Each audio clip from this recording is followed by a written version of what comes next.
what we have is a situation where the Electoral College ultimately decides the presidency of the United States. I am Dr. Jermaine McCalpin, and I want to talk to you about the Electoral College.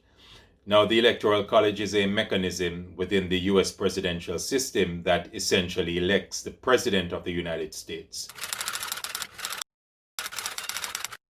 Well, each state has 2 senators. That's 100. 50 times 2, 100. So you have an elector essentially reflecting each senator. So that's 100 Electoral College electors. 435 members are in the House of Representatives. So you have an elector for each House of Representative member. So that's 100 plus 435, 535. The additional 3 electors are given essentially to DC because DC is not a state and therefore does not have any political representation. So that's 535 plus 3, 538.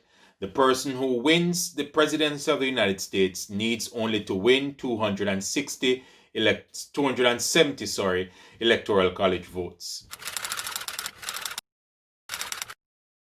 The Electoral College emerges out of a compromise between the southern slave-owning colonies and the northern landowning class.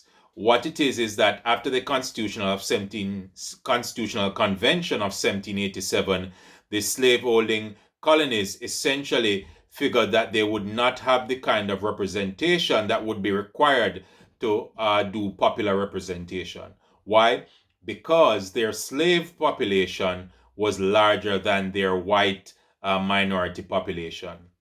So what in effect it meant was that if the apportionment of benefits, of resources from the federal government were to be given based on population size, then the South would lose out. Why? Because if you counted only the white population, there would not be enough to get proper representation or financial contribution from the federal budget. So the compromise is essentially that the slave holding colonies, it was compromised that they would be able to count each enslaved person as 3/5 of a human being, not for the purposes of morality, not because they thought the enslaved were almost human. It was because it was based on representation. It was a representative move to count the enslaved as 3/5 of a human being. And so that is how the Electoral College emerges. It has been contested ever so often to have it abolished.